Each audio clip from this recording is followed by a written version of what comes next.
Good morning. Vice Chairman NASDAQ, Ed Knight, Executive Vice President and Head of International Affairs of U.S. Chamber of Commerce, Myron Brilliant, President of U.S.-India Business Council, Ambassador Atul Keshav, and distinguished guests. It is an honor to be a recipient of the USIBC Global Leadership Award. I am grateful to have the opportunity to speak in the presence of so many industry leaders and senior government officials. At a personal level, the fact that the award comes on the occasion of the 75th anniversary of India's freedoms makes it even more significant and memorable. The theme of this summit, maximizing the next 75 years of US-India prosperity, is impeccable in terms of timing.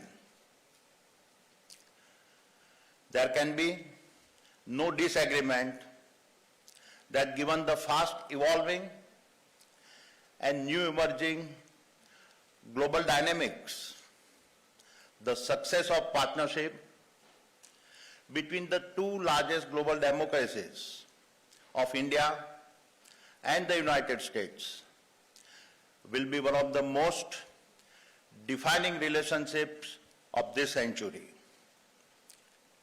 However, while there is a strategic alignment, I am sure we would all agree that far more needs to be done in terms of ground executions. A central element of this relationship will need to be a mutual acceptance that the free trade, openness, and integration into each other's economies are needed to set the foundation for the range of possibility that remain unexploited. Common ground on geopolitical concern is essential, but will mean little unless they are built on the foundation of business relations. Without tangible business objectives, global cooperations will largely continue to be paralyzed. In this context, the role of the USIBC will be key in linking the voice of the industry with the government policies. The need is immense and the stakes are massive given the current world order. Let us look at some of the macro numbers. If we fast forward to 2050, the combined value of the US and Indian GDP is expected to be a staggering $70 trillion. It will make up 35 to 40% of the global economy. By 2050, the combined population of the two countries will be over 2 billion people and about 20% of the global populations. More importantly, the combined median age of our two nations will be still less than 40 years, even in 2050. Contrast this with Europe and China. The median age in Europe is already 44 and China 40 years. When seen through these lenses of economics and the raw power of consumptions, it is evident that when the existing $150 billion of bilateral trade between the US and India is no more than a speck in the ocean, far more needs to be done. Therefore, under these circumstances, what are the options before us and what role should the USIBC should play? To begin with, while negotiators from both our countries have struggled to reach a deal on a trade package and tariffs, I believe we are closer than ever before to address the open matters. I am confident we will resolve this and mutually accept some compromises. What we cannot afford is to remain stuck in the belief that all aspects of trade and relations are being hampered as a result of tariffs. There are some strategic areas where we have to show a joint progress. The first and foremost, not surprisingly, is the climate change. There has been a lot of talk about the developed nations supporting the developing nations, but far more needs to be done urgently in terms of partnering in this space. Cooling the planet down equitably is necessary and can be one of the most profitable business over the next several decades. With the signing of the US climate bill into a law, both our nations must find a mechanism to benefit from this massive stimulus. The government have done their part. It is now the job of the business to find a way to collaborate. The Adani Group has already committed $70 billion to these efforts. This will see us building 3 gigafactories in India, leading to one of the world's most integrated green energy value chains. This will extend from polysilicon to solar modules, complete manufacturing of wind turbines, and the manufacturing of hydrogen electrolyzers.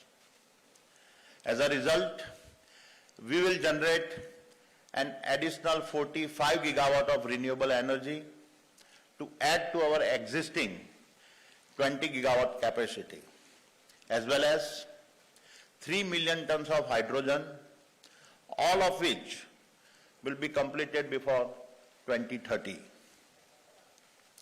This value chain will be fully indigenous and aligned with the geopolitical needs of our nation.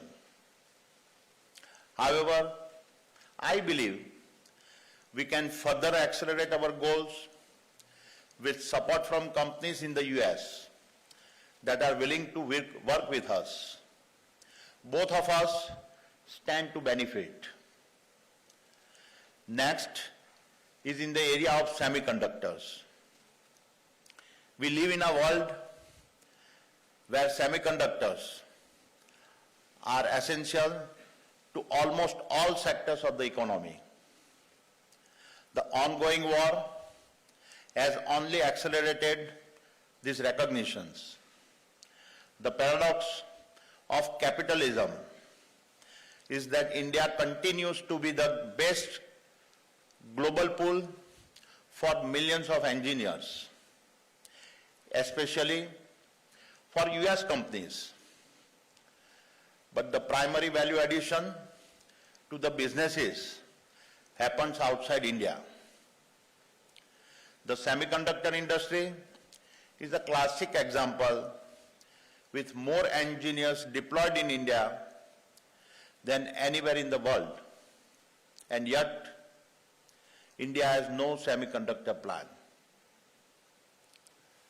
India cannot remain dependent on global supply chains that are based on semiconductor nationalisms and will need US support with the technology transfer. Yet another area is a healthcare. We saw the way national priorities took over during the COVID-19 pandemic and the availability of vaccines become a game of wants and capitalism. The term deglobalization gained prominence because of the divisions that came about as a result of the pandemic. We must never allow this to happen again, given the mistrust it creates. Vaccine collaboration between our nation must be high on our priority list and needs to be formalized in a mutually beneficial way. Likewise, defense and cyber are two critical areas that the US and India must work on. Trust comes from a collaboration in these areas.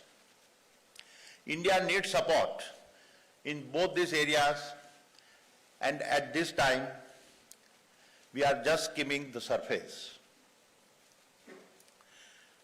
These are two essential areas where our partnership must span technology transfer to be able to build a mutual confidence.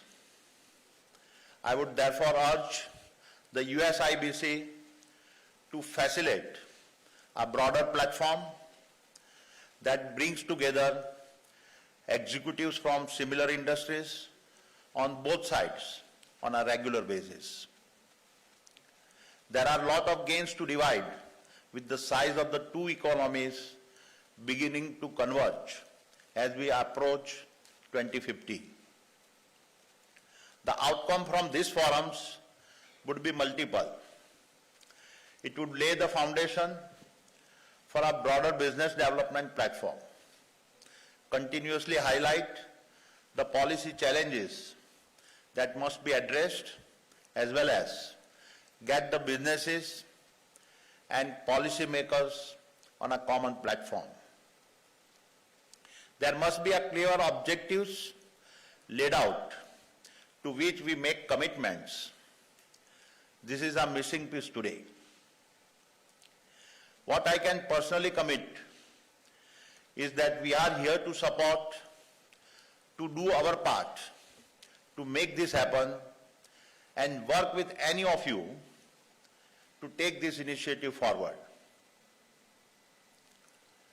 I must also add here that the work done by Nisha Biswal, the ex-president of the USIBC, and now being done by Atul Keshav, the current president, has been nothing short of extraordinary. They have made the USIBC relevant and taken it to a level where it is now in a position to be one of the most crucial platforms between our countries to accelerate business relations. We must all be thankful for the initiatives they have driven and continue to drive in helping bring our nations together. In closing, let me say that while I have highlighted several matters that will need to address, my optimism that our two nations will find a solution has never been higher. Our joint ability to impact the world has never been greater. The need has never been larger. Thank you. Jai Hind.